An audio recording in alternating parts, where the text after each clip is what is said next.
Flash Bitcoin bullish. Aujourd'hui, on va voir, donc sans montage, c'est vraiment naturel, la configuration qui vient d'être envoyée. Donc, j'ai eu mon alerte sur Bitcoin. Je vous explique tout ceci. Alors, la dernière fois, vous vous rappelez, dans le dernier Flash Bitcoin, vous pouvez regarder, je pense que ça doit être dans les 5 dernières vidéos. On avait eu la distribution. Je vous avais dit que pour moi, là, on avait un potentiel setup d'accumulation qui avait liquidé tous ces lots-là et qui en plus avait cassé ce dernier high. Donc c'était haussier et chercher une configuration dans l'inverted fair value gap que vous voyez là. La règle de l'inverted fair value gap, en fait, c'est une fair value gap qui d'habitude agit inversement. Donc en fait, quand elle agit inversement, en fait, ça ressemble à ça. Quand je vous dis que ça agit inversement, c'est que en fait, ces imbalances, elles font réagir à la baisse initialement. Vous vous rappelez, on retrace le mouvement baissier, on arrive dans l'imbalance et tout. Sauf que là, en fait, dès qu'on casse le truc, et ben la fameuse imbalance qu'on a là, ben en fait, on passe au travers exactement comme ce qu'on a eu ici. Et en fait, on la reteste, on l'utilise en tant que support. C'est une config que j'aborde énormément pour les plus actifs de la chaîne YouTube. Honnêtement, je vous invite à vous abonner, à regarder les vidéos tous les jours. Et à chaque fois, vous allez apprendre des petits trucs comme ça à la longue. Et donc ça, on l'utilise beaucoup pour ceux qui nous suivent depuis 2023. On est déjà en 2025. Ça va vite, ça va très très vite. Et d'ailleurs, si vous n'êtes toujours pas formé en Big 2025, n'hésitez pas. Vous avez tous les trucs dans la description si jamais vous voulez apprendre. Ça, c'était bien placé. Mais plus sérieusement, euh, vous le voyez ici, du coup, au niveau de l'inverted fair value gap. C'était assez intéressant. Et en fait, ce que j'ai partagé ensuite, c'est voilà. Au niveau du setup, le stop loss était ici. Ensuite, je l'ai monté ici, je vous l'ai expliqué. Et ensuite, je l'ai mis à break-even, un peu en dessous. Donc là, on est passé pas très loin. Et on a la configuration qui vient de se valider. Donc, on a créé une espèce de trend line, voilà, qu'on est venu casser à la baisse, qui indique un mouvement baissier. Et on est venu casser celui-là. Ok. Donc là, si je regarde le COS, voilà. Donc là, on a eu le COS, donc c'est plutôt positif. On va venir faire des plus hauts.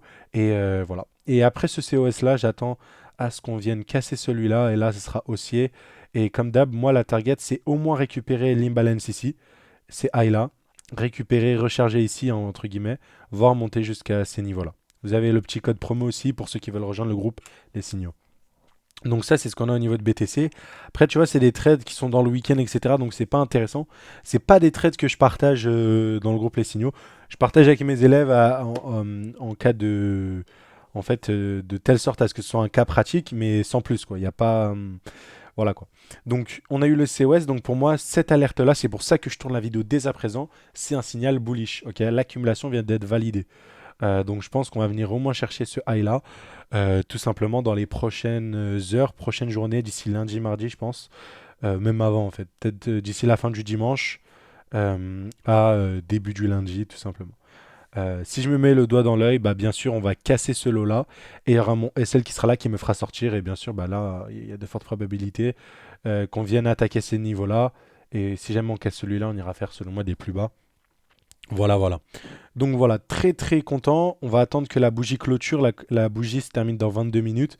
Mais normalement, ça devrait le faire. Donc vous pouvez voir en 1 heure sur vos trucs. Donc voilà. Donc là, c'est le très gros signal qui nous a été envoyé sur Bitcoin. Et en fait, ce signal-là, bah, vous pouvez le retranscrire sur beaucoup d'altcoins. Je l'ai vu. Donc je l'ai vu sur Ether, il est magnifique. Et ce qui est cool, c'est que par rapport à Bitcoin, bah, en fait, Ether, il a un peu de décalage horaire. Donc c'est toujours ces arbitrages-là qui sont intéressants. Et je vous montre sur Ethereum, regardez-moi tout ce qu'il y a à récupérer en fait. Donc il y a des fortes probabilités que sur Ethereum, là, on envoie ce fin de dimanche un bon gros coup sec pump pour récupérer tout ça et venir chercher ces niveaux-là. Ce que je racontais aussi, c'était ça. Donc on parlait, etc. Je parlais notamment du coup du fait que le sentiment s'est reset d'un coup en fait. Ça c'est assez dingue. D'un coup ça s'est reset. Donc pour le coup, même tout le monde est bearish en fait sur le marché là. Alors qu'on a connu un Bitcoin qui n'a pas bougé, seulement les altcoins. Enfin bref, tout le monde parle déjà de pas d'alt season, pas de trucs, pas de trucs. Pour moi, la structure reste toujours haussière, rien n'a été invalidé. Et je vous prépare une vidéo dédiée de est-ce qu'il y aura une alt season ou non, juste après, et qu'est-ce qu'il faut voir qui invaliderait cela. Voilà. Donc le signal que je vous ai montré sur BTC, bah, il s'est confirmé aussi sur Ethereum et en fait sur une multitude d'altcoins pour ceux que ça intéresse. Voilà. Donc ce qu'on va suivre aussi sur Bitcoin et ce qui est assez intéressant, Ça va être jusqu'à où on va avoir le pump, ok. Est-ce que vous pensez que globalement, en fait, si on regarde la structure, peut-être sur du 12 heures, on va juste recover les pertes, revenir combler l'imbalance jusqu'ici et ensuite mieux dump, ou bien on ne va pas offrir ce fameux privilège qui est d'offrir du Bitcoin à des zones plus basses. Parce que tout le monde se dit, je vais attendre, ça va plus bas, je vends, etc. Pour aller beaucoup plus haut. Donc c'est vraiment la difficulté ici. Pour moi, sur du court terme, on peut facilement récupérer au moins l'imbalance, voir des plus hauts avant de chuter s'il faut chuter, ou bien même simplement reprendre la suite du bull market. Sachant que sur Ethereum, il y a des potentiels setup de bottom. Donc sur Ethereum, je vais partager cette accumulation, mais il y a aussi ça en fait. C'est que ce lot-là n'a pas été récupéré, donc là, on est toujours dans cette accumulation. Vous avez vu cette accumulation oblique? C'est exactement celle qu'on a ici en plus petite time frame, quoi. Mais c'est exactement la même chose. Et en fait, on est dans ce bloc-là. Ce bloc-là a été parfaitement respecté. Tous ces lots-là ont été récupérés. On a refait une réaccumulation. Là, comme si on était prêt à repartir. On n'oublie pas aussi la résistance à récupérer. Donc oui, sur Ethereum, je vous l'ai dit, dans tous les cas, là, on est revenu dans ce bloc-là. On peut réagir, repartir. Ou même, on peut revenir dans l'imbalance, ça resterait haussier.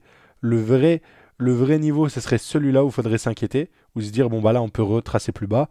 Et là, qui annulerait le bull market, c'est ce niveau-là. Donc, même si on retrace, on casse ce niveau-là, on va most likely faire un truc. Si jamais, je vous parle vraiment des scénarios catastrophes. On va faire un truc comme ça, sûrement, et repartir, ok. Et donc, oui, tu seras stoppé ici, tu auras une nouvelle entrée plus basse. Très bien. On peut même dès à présent repartir dès que tout le monde est sorti, dès que tout le monde a peur.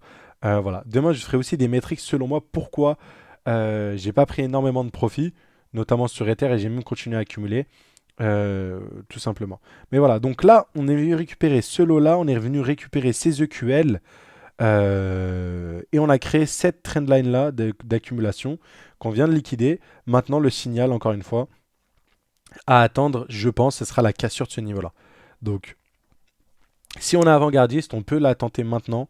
C'est-à-dire que sur BTC, ça s'est confirmé, sur Ether, ça va se voir.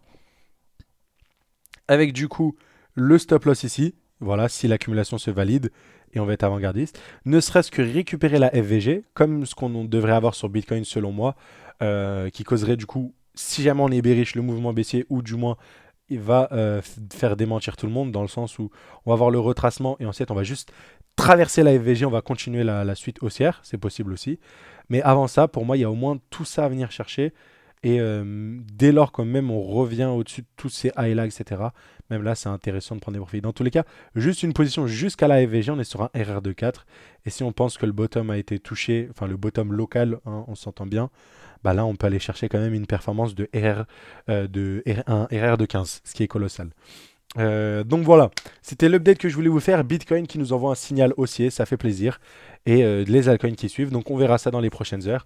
Encore une fois, le scénario peut être invalidé. C'est le dimanche, on va avoir un pump qui va se clôturer en mèche, prise de liquidité, inversion, cassure des lots que je vous ai montré ici sur Ether, l'autre sur BTC.